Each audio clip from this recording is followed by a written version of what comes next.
नमस्कार दोस्तों, ईश्वर की कृपा हमेशा आप लोगों पर बनी रहे। मैं हमेशा ज्ञानवर्धक कहानियां ही लेकर आता हूं। दोस्तों, आज जो मैं कहानियां लेकर आया हूं वह है सत्यवादी राजा हरिश्चंद्र की। दोस्तों, चैनल को सब्सक्राइब नहीं किए हैं तो चैनल को सब्सक्राइब जरूर कर ले। तो चलिए कहानी की ओर बढ़ते हैं। हरिश्चंद्र की कहानियां सदियों से अनुकरणीय है। सत्य की चर्चा जब भी कहीं की जाती है तो राजा हरिश्चंद्र का नाम जरूर आता है। सूर्यवंशी सत्यव्रत के पुत्र राजा हरिश्चंद्र, जिन्हें उनकी सत्य निष्ठा के लिए आज भी जाना जाता है। उनकी सत्य के प्रति निष्ठा उनके युगों बाद भी सत्य का प्रतीक बनी हुई है। इनका युग त्रेता माना जाता है। राजा हरिश्चंद्र अयोध्या के प्रसिद्ध सूर्यवंशी राजा थे जो सत्यव्रत के पुत्र थे। ये अपनी सत्यनिष्ठा के लिए अंकित रहते थे और उनके लिए इन्हें अनेक कष्ट सहने पड़े थे। बहुत दिनों तक पुत्रहीन रहने पर भी अंत में अपने कुल गुरु वशिष्ठ के उपदेश से वह वरुण देव की उपासना से उन्हें पुत्र की प्राप्ति हुई थी। राजा हरिश्चंद्र सच बोले और वचन पालन के लिए मशहूर थे। उनकी प्रसिद्धि चारों तरफ फैली थी। ऋषि विश्वामित्र ने राजा हरिश्चंद्र की प्रसिद्धि सुनी थी। वे स्वयं इनकी परीक्षा करना चाहते थे।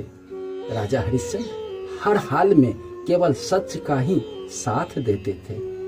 अपनी इस निष्ठा की वजह से कई बार उन्हें बड़ी बड़ी समस्याओं का सामना भी करना पड़ा, लेकिन फिर भी उन्होंने किसी भी हाल में सच का साथ नहीं छोड़ा। वे एक बार जो प्रण कर लेते थे उसे किसी भी कीमत पर पूरा करके ही छोड़ते थे। राजा हरिश्चंद्र ने सत्य के मार्ग पर चलने के लिए स्वयं तक को बेच दिया था।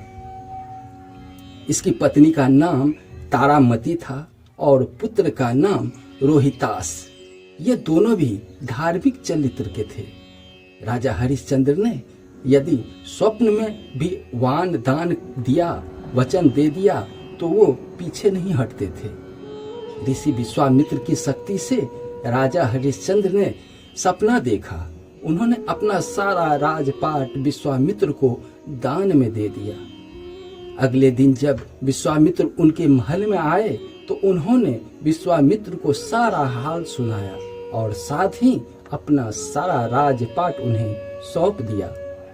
जाते जाते विश्वामित्र ने राजा हरिश्चंद्र से दान उपरांत दक्षिणा में 500 स्वर्ण मुद्रा की मांग की। विश्वामित्र ने राजा को याद दिलाया कि राजा राजपाट के साथ राजकोष भी दान कर चुके हैं और दान की हुई वस्तु को दोबारा दान नहीं किया जा सकता है।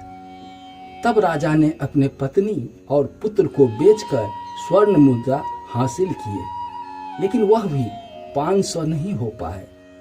राजा हरिश्चंद्र ने खुद को भी बेच डाला और सोने की सभी मुद्राएं विश्वामित्र को दान में दे दिए। अपनी मर्यादा को निभाया। राजा हरिश्चंद्र ने खुद को जहां बेचा था वह शमशान का चंडाल था, जो शमशान के लिए आए मृतक के परिजन से कर लेकर उन्हें अंतिम संस्कार देना था। एक दिन रात्रि को सर्प के काटने से राजा के पुत्र की मृत्यु हो गई। असहाय रानी तारा रोती बिलखती अपने पुत्र को शमशान में अंतिम क्रिया के लिए लेकर जा रही थी। काली अंधियारी रात थी। जोरों की बारिश हो रही थी। बादल गरज रहे थे। बिजली चमक रही थी और अभागा माता अपने पुत्र के शव को अकेली शमशान ले जा रही थी। वहां पर राजा हरिश्चंद्र ने रानी को बिना देखे ही शमशान कर के लिए आदेश दिए। इतने में आसमान से बिजली चमकी तो उसने बिजली की रोशनी में हरिश्चंद्र को उस आंवला स्त्री का चेहरा नजर आया। वह स्त्री उनकी पत्नी तारामती थी और उसके हाथ में उनके पुत्र रोहितास का शव था। अपनी पत्नी की यह दशा और पुत्र के शव को देखकर हरिश्चंद्र बेहद भावुक हो उठे। उस दिन उनका एकादशी का व्रत भी था और परिवार की इस हालत ने उन्हें हिलाकर रख दिया। उनकी आंखों में आंसू भरे थे, लेकिन फिर भी वह अपने कर्तव्य की रक्षा के लिए आतुर थे। भारी मन से उन्होंने अपने पत्नी से कहा कि जिस सत्य की रक्षा के लिए उन्होंने अपना महल राजपाट तक त्याग दिया है, स्वयं अपने परिवार को बेच दिया है, आज यह उसी सत्य की रक्षा की घड़ी है।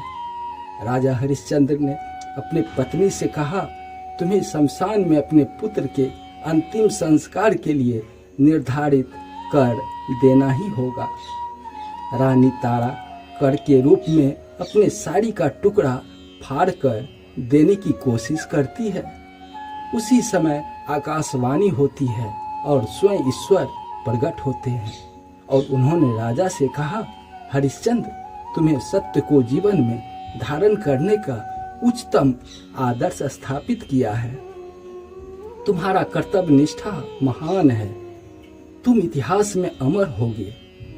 राजा की ली गई जाने वाली दान वाली परीक्षा तथा कर्तव्यों के प्रति जिम्मेदारी की जीत बताई। हरिश्चंद्र ने ईश्वर से कहा, अगर पाई मेरी कर्तव्य निष्ठा और सत्य के प्रति समर्पण सही है तो कृपया इस स्त्री के पुत्र को जीवन दान दे दीजिए। इतने में रोहितास जीवित हो उठा। ईश्वर की अनुमति से विश्वामित्र ने हरिश्चंद्र का राजपाट भी उन्हें वापस लौटा दिया। महाराज हरिश्चंद्र ने स्वयं को बेचकर भी सत्य का पालन किया। यह सत्य एक धर्म के पालन का एक बेमिसाल उदाहरण है।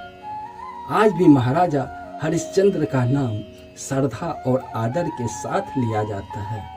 दोस्तों, यह कहानी पसंद आई हो तो चैनल को सब्सक्राइब जरूर कर लें। मैं इसी तरह का ज्ञानवर्धक कहानियाँ लेकर रोज आता हूँ। धन्यवाद।